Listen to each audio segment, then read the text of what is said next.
everyone. My name is Joe Belluck, and welcome to another session of Raise Plow, our podcast on asbestos-related medical issues and legal issues in general. So pleased today to have as our guest, Mary Hesdorffer. Mary, would you introduce yourself to our listeners and give us a little background? Certainly. Thank you. And thank you for inviting me to be on this program with you, Joe. So my name is Mary Hesdorffer. I'm a nurse practitioner. I actively treated mesothelioma patients for over 20 years. I'm a researcher. I'm an author in the disease. I continue, though I'm retired now, to advise patients from around the country, actually, and globally on mesothelioma from strictly a medical standpoint. And Joe Belluck and myself, we've known each other for many, many years because, it's a small disease space. So you really get to know everyone in the medical, the legal, pharmaceutical professions. We all sort of join together and intersect at different times, in the course of these illnesses and the disease process. And I will just say about Mary that I try to have as many of my mesothelioma clients as possible get in touch with Mary and talk to them about their medical treatments. And I'm going to tell everyone who's listening to this what I tell my clients, which I'm not sure Mary knows exactly what I tell my clients. But what I say to my clients is you are going to be speaking to the most knowledgeable person about mesothelioma treatment, I think, in the country and probably the world. And you are going to get straight talk from Mary Hesdorffer. She's going to be kind and compassionate and empathetic, but you're going to get straight talk about your disease and your treatment, straight opinions about medical providers and the options for treatment. And that's what you want. And one of the things that makes Mary so valuable in talking to my clients is she knows almost every mesothelioma doctor in the country and probably the world.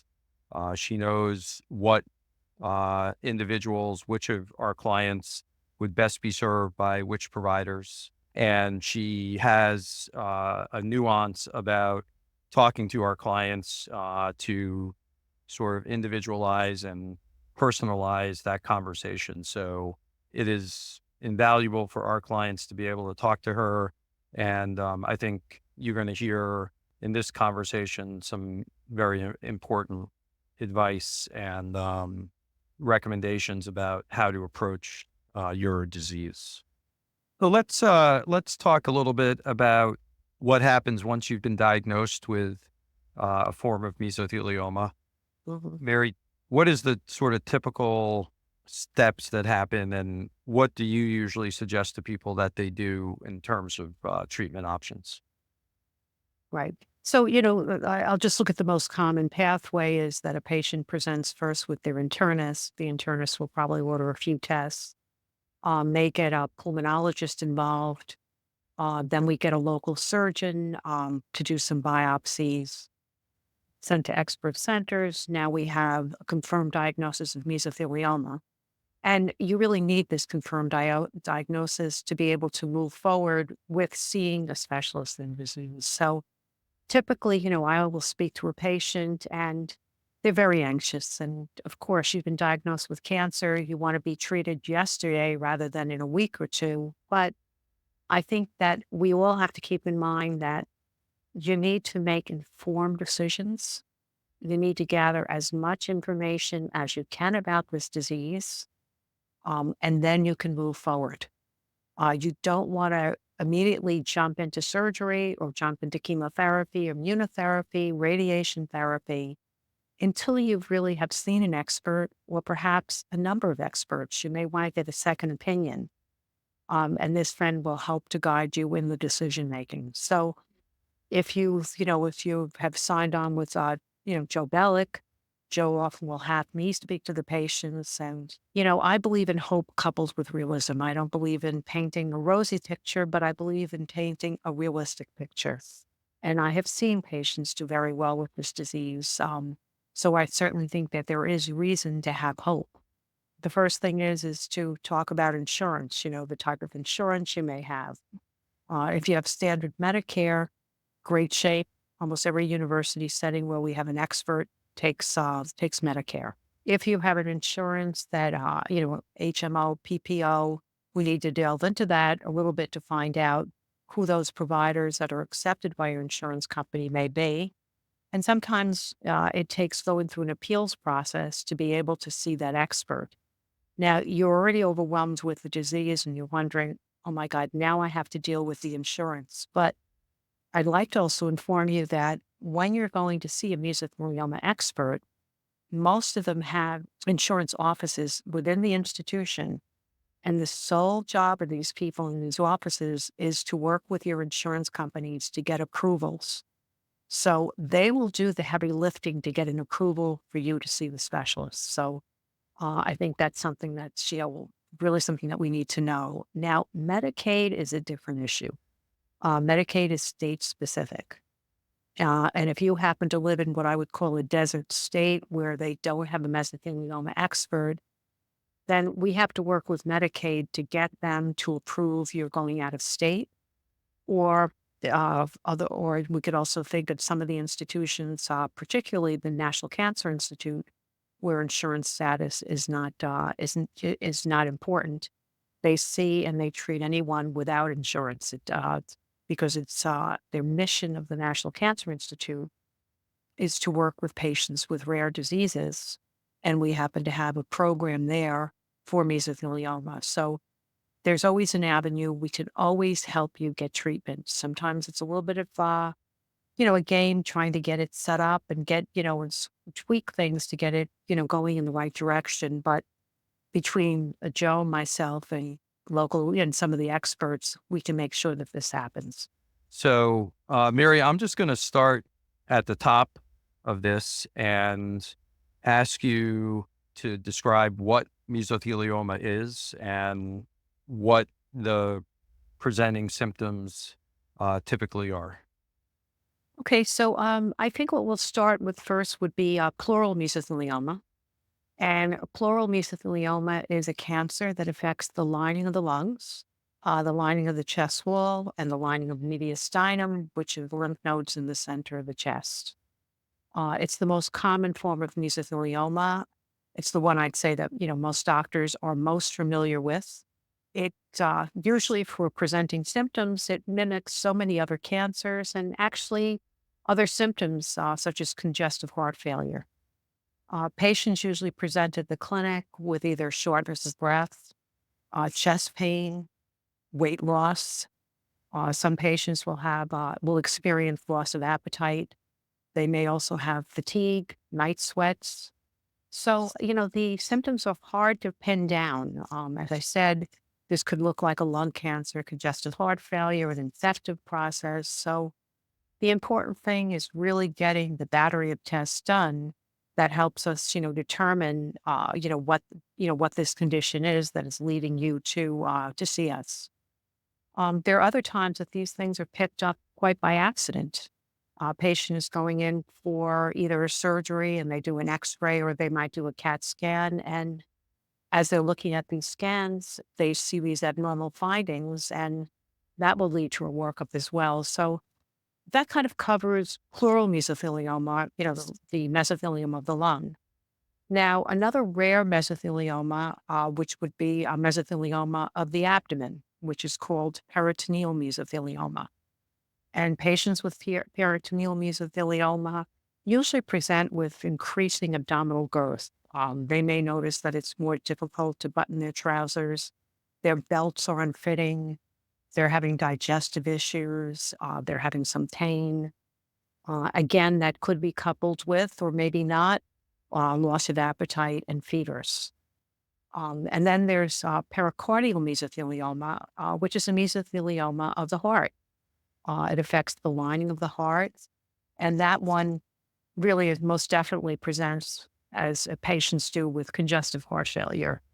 You may have swelling in any of your extremities, your arms, your legs. You may see pulse in the veins in the neck, shortness of breath, chest pain.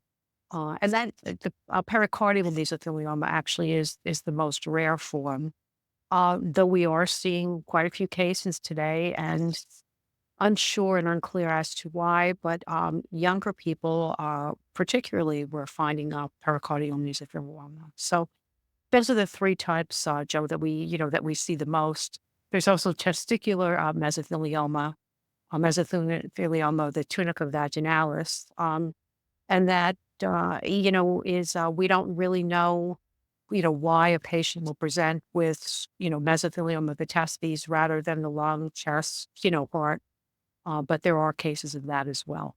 And the one thing that all of these mesotheliomas have in common is that they occur in the lining of an organ of the body or of the heart. That's correct.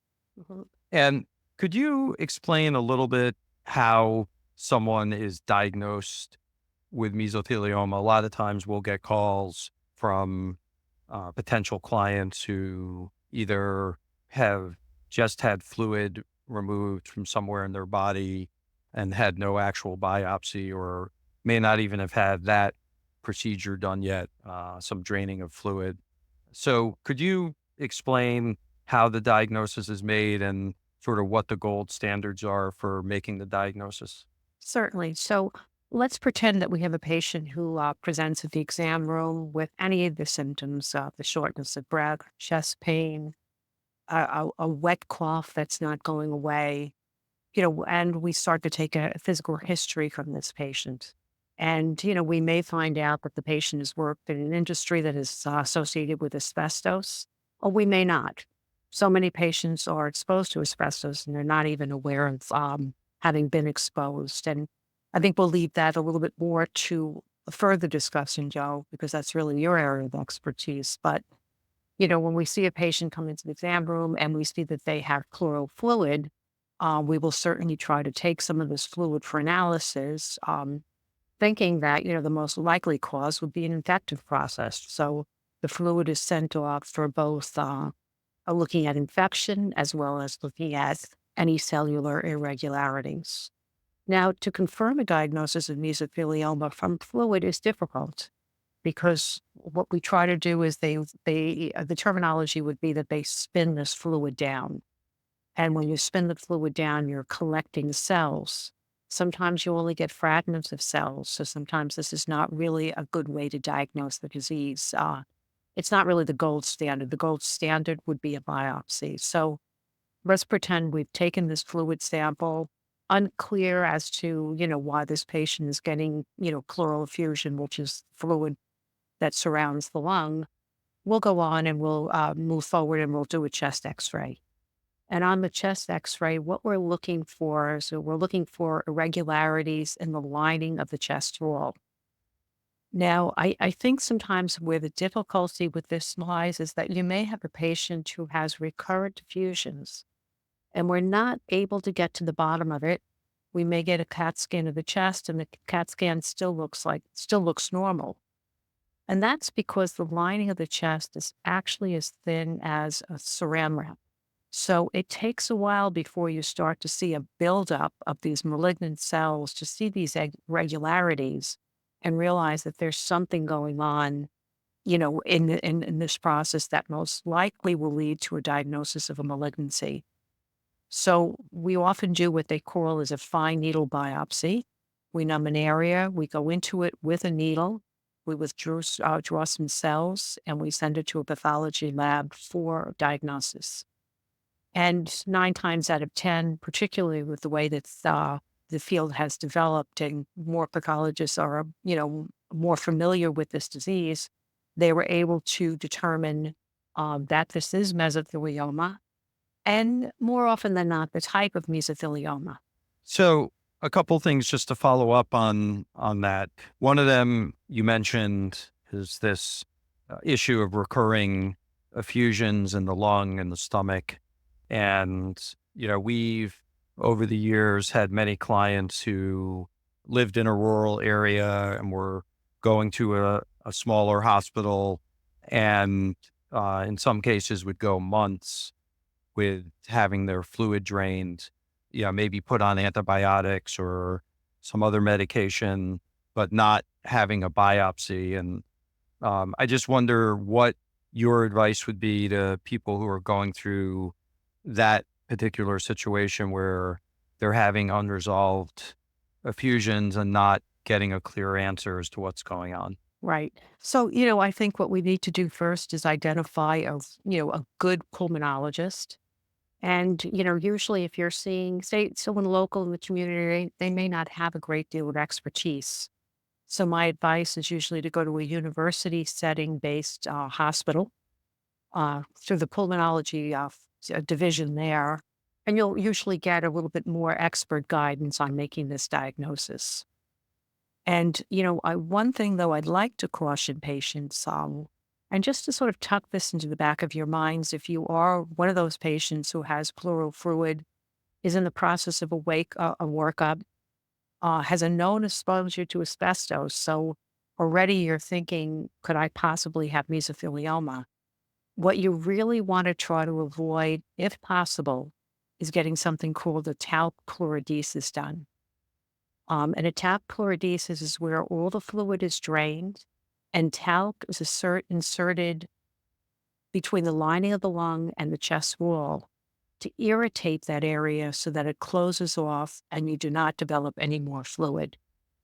Now, I know that sounds like a good thing and a most reasonable thing to do because you've been, annoyed by this chronic fluid, dealing with symptoms of the fluid, but if possible, leaving that pleural space open and free makes doing surgery when if necessary easier because the surgeon then can go in and will not have to tear through these areas where the lung has been glued down, but you have a sort of a free access to remove evidence of disease if we get to that state. So it's something to bear in mind and certainly something that you would discuss with your physician or with your pulmonologist. And again, the work history is so important at this point. And to say, even could this possibly be mesothelioma? Or we have a number of cases of mesothelioma in my family. Is it possible that I too am developing this disease? So I think these are all things that you keep in the back of your mind, but bring forth in the medical records. Yeah. I mean, I don't think can stress enough that when a doctor is making an evaluation or a hospital is making an evaluation, having some context to interpret what they're seeing is very important. And so, Mary, another thing you brought up was the diagnosis and the pathology. And I know one of the things that a lot of patients who are going through this have questions about is how the pathology is done, what's actually done with the biopsy, and this increasing likelihood that your biopsy may be sent to a second pathologist to confirm what the diagnosis is. So could you just dive into that a little bit?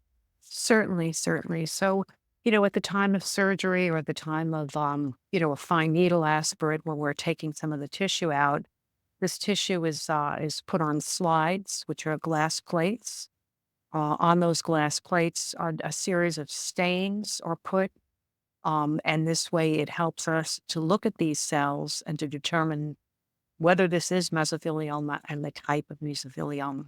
Now, mesothelioma itself comes in three distinct varieties. There's epithelial, which is about 78% of all mesotheliomas. And then there is sarcomatoid, which sarcoma is actually from the Greek meaning of a crab, and it's because this disease with the sarcomatoid component tends to have tentacles that invade into structures around where the disease is. And then there's biphasic, which is a mixture of epithelial and sarcomatoid disease. Now, you may be told that you have sarcomatoid disease, but I would like to caution against jumping and reading all the literature on sarcomatoid and thinking, oh my God, this is the worst type of mesothelioma because oftentimes in the midst of the initial diagnosis, we're working with a small sample of tissue. And yes, you may have some sarcomatoid cells mixed in, but when we get a larger sample of tissue, we may find that you actually have predominantly epithelial mesothelioma, which carries a more favorable prognosis.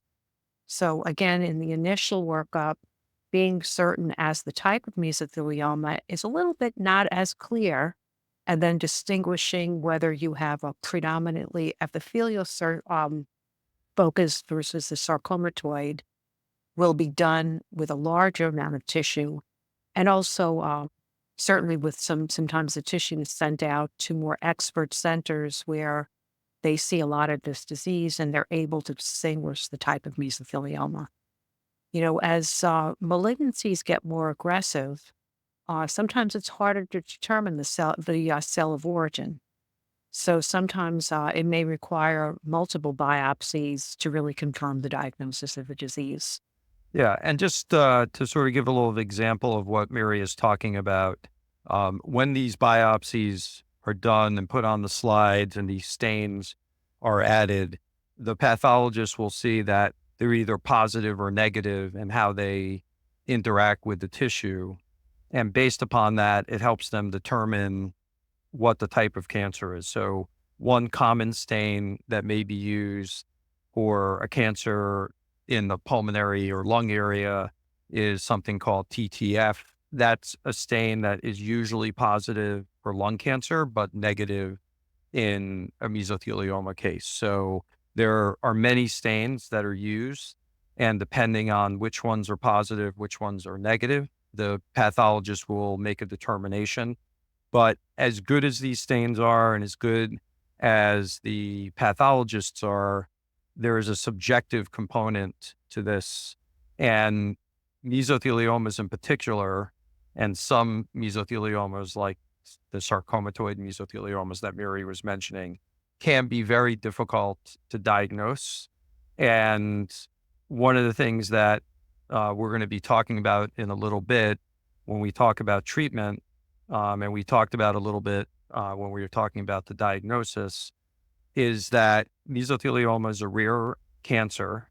There are only about 3,000 cases a year in the United States, we think. And it's a lot less than prostate cancer or breast cancer. So even a very good local hospital in a reasonably sized city may not see that many mesothelioma cases a year.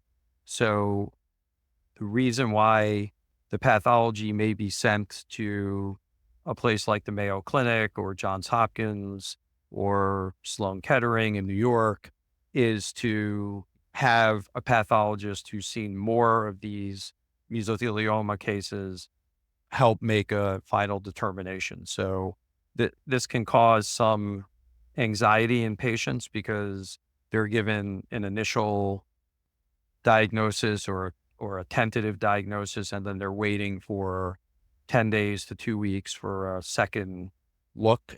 But it's an important part of the diagnostic protocol to make sure that when they treat you, they know what they're treating you for and are giving you appropriate treatment for the type of mesothelioma you have. That's correct. And I also would like to mention too that when we're working up a peritoneal mesothelioma or a pericardial mesothelioma or a testicular form, the workup really is the same. It's tissue, it's fluid, same type of stain, same type of testing. Yeah. And as you get into the types of mesothelioma that Mary was just mentioning, like testicular mesothelioma or pericardial mesothelioma, you're talking, nationally in the country, very few cases a year. I don't know whether it's 10 cases or 20 cases or, you know, some some number like that, but the number of physicians who have an expertise in testicular mesothelioma or pericardial mesothelioma is a really small number of physicians. And people will say, well, why does that matter? I have an oncologist. My oncologist has told me, I have cancer. He treats cancer. I can take care of you. And, treating a patient with mesothelioma, there are a lot of points and just, that making these decisions, with a patient on how to proceed. And I think it's particularly with the rare, more rare forms, even peritoneal mesothelioma, which is about 350 cases a year. You want somebody who can look at you and look at all the data, but then take that data and look at you as an individual and say, I've had patients exactly like this gentleman or this lady presenting in exactly the same way. This worked very well. Coupled with the data, I would like to start here rather than option B because I have this experience that I've been collecting over the years. So I think, again, this is, where the expertise in pathology comes into play and the expertise as well with a medical oncologist or a surgeon who's familiar with mesothelioma.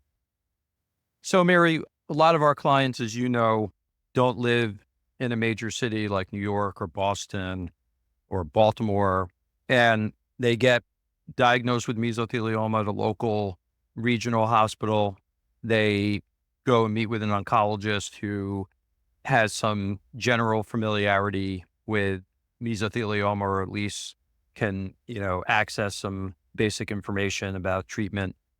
If you or one of your loved ones was diagnosed with mesothelioma and you weren't living in New York or Boston or, Chicago, what would you do to access the best treatment? And in places that, say, on the East Coast, where you might have multiple options for mesothelioma treatment centers, like, you know, the Brigham in Boston or Sloan Kettering in New York or Fox Chase in Philadelphia or Johns Hopkins and the University of Maryland in Baltimore. What questions would you ask to get the best treatment for a particular individual? Right. So, as you've said, if you don't live in a big urban area or have access to, a mesothelioma expert, it doesn't mean that you can't acquire good care in your local community. If you have an oncologist who is interested in you and interested in your well-being, that an oncologist certainly can begin treatment, initiate treatment with some of the standard drugs that we have approved for mesothelioma. So, and many patients have a good response. The only thing I would stress is that if surgery is an option and surgery is on the table, that really requires the expertise of a mesothelioma surgeon. But in terms of starting with a medical oncologist, we certainly can start close to home. And then at another point, we can discuss clinical trial options. Can be at the beginning of your diagnosis, the middle, when things are more advanced. There's certainly different times to plug in more expert options. Yes, and Mary, as you know, a lot of mesothelioma patients will go to a major mesothelioma center in a major city, be seen by an oncologist, and get a treatment program or an opinion on treatment, and then go back to their local oncology practice and get the chemotherapy or immunotherapy there, and have their progress also overseen remotely by the mesothelioma center. So there are lots of options. One thing I did just want to comment on before we wrap up is the issues you mentioned about paying for medical care, with either Medicare, which is an age-based government insurance program, Medicaid, which is income-based, or private health insurance that someone may have through an employer or a union or a spouse or family member. This is a very nuanced area. And part of the reason to get involved with a lawyer like Belluck and Fox, my law firm, early, is that we can help you navigate some of these insurance issues, and also help along with the Mesothelioma Applied Research Foundation, which has the travel program that Mary mentioned. But your lawyer can also help get you access to funds quickly that will make sure whatever treatments the doctors are recommending and are available, you can pay for and not have to worry about burdening your family. And that's part of the intersection between the medical care and your legal claims. And getting a lawyer involved early is super important to protecting your family financially. So with that, we're going to wrap up this episode of Raise Plow. I want to thank our guest, Mary Hesdorffer, for being so generous with her time. We're going to be doing a second podcast with her, talking a little bit more about treatment and clinical trials. And we wish everybody a great day and the best of health. Thank you very much. Thank you for having me on the program, and I wish everybody good luck and good health.